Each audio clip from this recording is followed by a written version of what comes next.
Hello students, welcome to Eduscription. This is Satya Prakash. In this session here we are going to perform the experiment to verify the Bernoulli's theorem and its application to Venturimeter. Now for performing this experiment, what are those apparatus required? So the apparatus required is Bernoulli's apparatus and stopwatch, then is a steel rule. Moving to the case that what is the Bernoulli's theorem actually? Bernoulli's theorem states that for the steady irrotational flow of an incompressible fluid flowing through a varying cross-sectional duct, the total energy at any point remains constant. And if we will go for total energy, the total energy means mathematically the Bernoulli's theorem will show that the potential energy plus kinetic energy plus pressure energy will be equals to constant. It means that the pressure energy is the potential energy, the kinetic energy and the pressure energy at different points, the summation of all these energies will be constant. So that is why mgh plus half mv square plus p into v, that is equals to constant. Moving to the case is that mg into z1 plus half mv square plus p1 into v is equals to mg z2 plus half mv square plus p2 into v. It means that in the point 1 and point 2 we are going to consider. So converting it to in the same unit, that means in head term, so z divided by mg, v1 square by 2 mg here. So what does it mean? It means you are going to divide in the left side part mg as well as you are going to divide the mg in the left side part as well as in the right side part. So z1 plus v1 square by 2g plus p1 by mg by v will be equals to z2 plus v2 square by 2g plus p2 by mg by v. So that value will be equals to z1 plus v1 square by 2g plus p1 by rho g will be equals to z2 plus v2 square by 2g plus p2 by rho g here. And what we are going to do in the test rig part, we are going to find all these sound value for different points. In the test rig, what happens actually, here we can see in the line figure of the test rig, this is the storage tank and this one is the supply tank and this one is the collecting tank, and water is going to flow through this motor or through this pump from the storage tank to the supply tank and from the supply tank to the collecting tank and then collecting tank to again the storage tank, and the water is flowing through this valve to the supply tank and from the supply tank to the collecting tank through this varying cross section duct. That means the area of the cross section of this duct is going to vary, that means it is going to decrease actually. From left to right it is going to decrease. So we have chosen 7 different points where we are going to find out the sum value of potential energy, kinetic energy as well as the pressure energy. Now condition is that this is the required observation table in which we are going to give some of these energies at different point of cross section. What happens here, we can see the first cross section, that is a 9 centimeter square. From left to right the first cross section is 9 centimeter square, second one is 8 centimeter square, 7 centimeter square, 6 centimeter square, 5, 4 and 3 centimeter square. Now whenever we are going to measure the potential energy, that means the datum head, what happens actually here, the datum head is considered as 0. Why? Because the axis of the axis of the bearing cross section duct, that is parallel to the horizontal.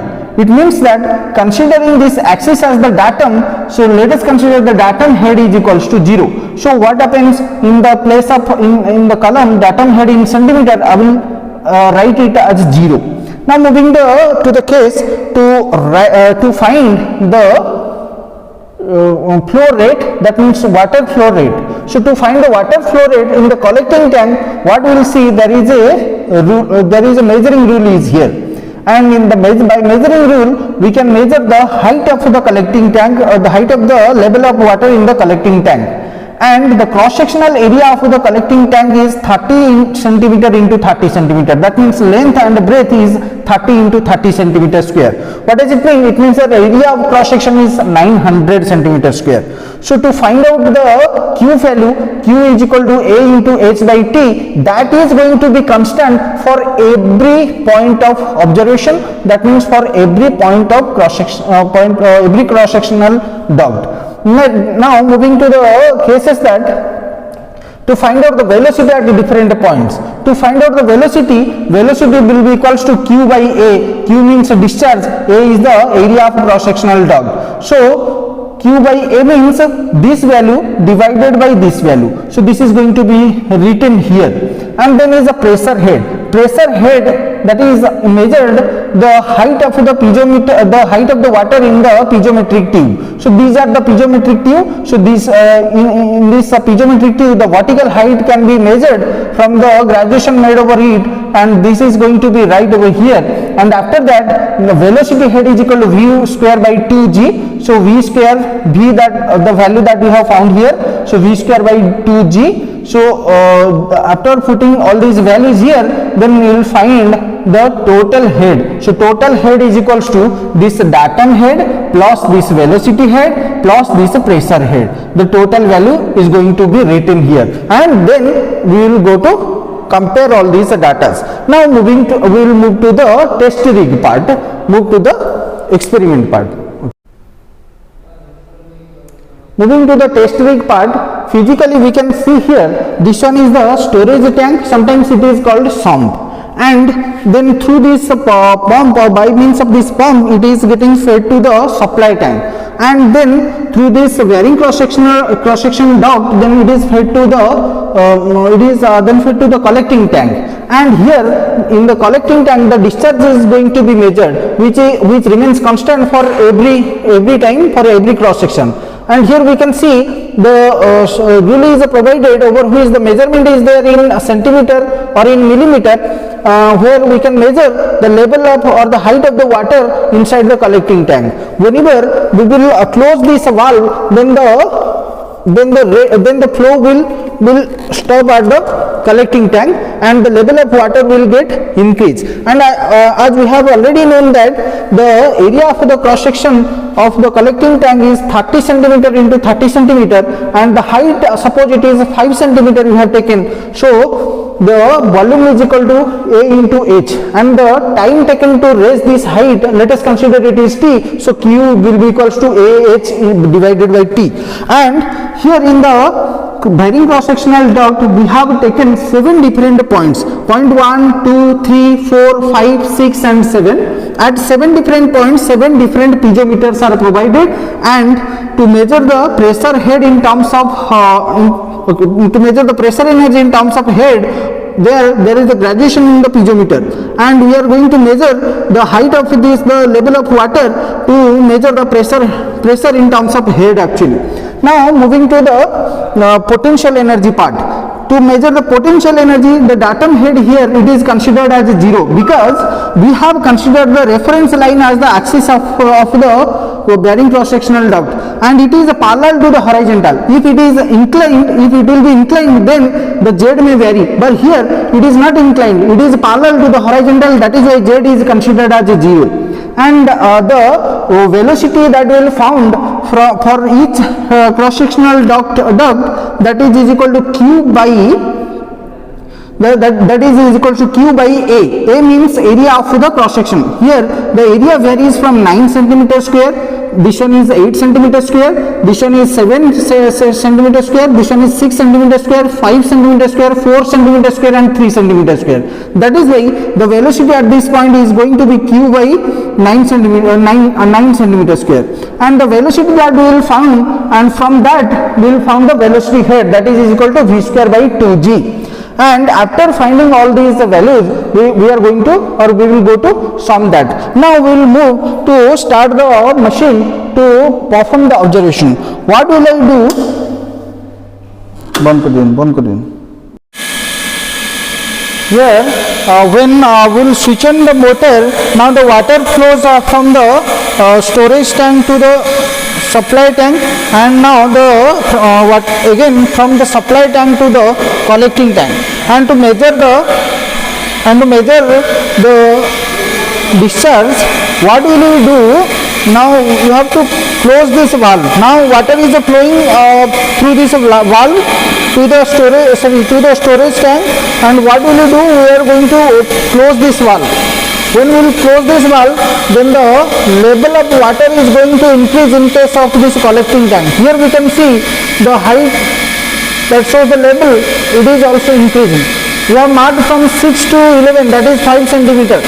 So we are going to measure the time taken to fill this 5 centimeter height or level by means of stopwatch. So this is going to be start from here, and this is going to be aimed at this 11 mark the point, so that it is going to be 5 centimeter of height, and the time by means of stopwatch it is recorded as 17 seconds. And after that, what will we see? We will see that the piezometric head, that means the pressure head. Here we can see the level of water is showing here, and in the second point is here. It is going to decrease. That means the pressure energy is going to decrease actually. Whenever we will see, it is 16.5. This one is 16.4. And this one is 16.0. This one is 15.8. Now similarly, we will record all these data in the observation table, and individually we will find for this point, and as well as up to this point, what we will find? We will find the pressure energy, then we will find the velocity energy. And to find the velocity energy, the formula is v square by 2g, and v is equal to q by a, and q that we have found out here, and a that is here. So now we will move to the observation table and then calculation part.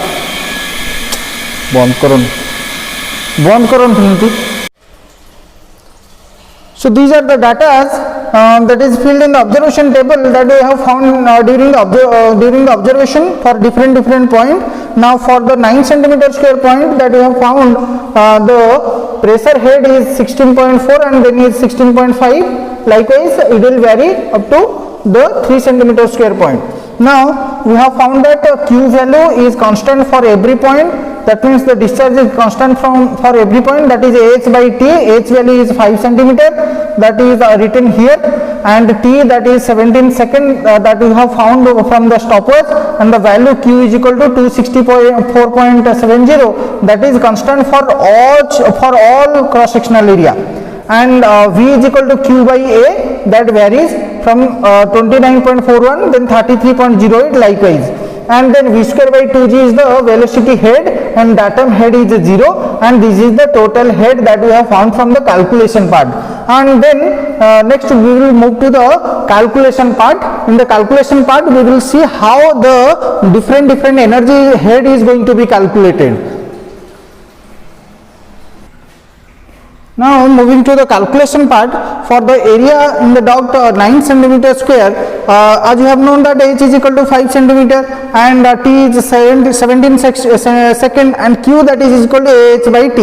The A means that is the cross sectional area of the collecting tank, 900 centimeter square into 5 divided by 17, that is equal to 264.70 centimeter cube per second. And velocity of flow V is equal to Q by A. Here small a means it is the area of the duct, that is 9 centimeter square, and 264.70 divided by 9, that is equal to 29.41 centimeter per second. And velocity head is equal to V square by 2g, it is equal to 29.41 square divided by 2 into 981. Here 981 means G value is equal to 981. It is because we are going to convert it into centimeter square per second. So that is equal to 0.440 centimeter, and pressure head is equal to P by rho G, that is equal to 16.4 centimeter, and total head will be equals to making the sum of the pressure head and the velocity head and the datum head, that is equals to 0, that value is equal to 16.84. and similarly following the same process for the duct having area 8 centimeter square, Q value is equal to 264.70 centimeter cube per second, and velocity head is going to be likewise, and pressure head is going to be 16.5, and the total head is equal to 7.05 centimeter. And for 7 centimeter square area of a duct, total head is equal to 16.72 centimeter. For 6 centimeter square area of a duct, the total head is equal to 16.7 centimeter. For 5 centimeter square duct, cross sectional duct, so that is equal to 16.32 centimeter. Similarly, for 4 centimeter square, it is 16.03 centimeter. For 3 centimeter square, the total head is equal to 15.86 centimeter. Here in this table we have filled the values that we have calculated to find out the velocity head. Here this is the velocity head column and the pressure head column, and this is the datum head column, and this is the total head column. Here we can see when when the water flows from 9 centimeter square to 3 centimeter square of cross section, we can see the velocity head that is going to increase. That means the velocity is going to increase and the pressure head that is going to decrease actually. That means when it is getting tapered, that means the cross sectional area is going to decrease. If the cross sectional area is going to decrease, here the cross sectional area decreases, it means that the velocity increases and the pressure decreases. So from the total head column you can see the values that varies from 16.84, then 17.05, 16.72. So it should be same, but now it is not same, but it is merely same. What does it mean? It means that considering different type of losses and different types of piping losses, different type of frictional losses, then the total head that comes nearly equals, but they are not perfectly equal. It means that it satisfies the Bernoulli's theorem, but practically considering the losses, it is nearly equal, but it is not actually equal. So this is all about the Bernoulli's to verify the Bernoulli's theorem and its application to Venturimeter. Thank you very much.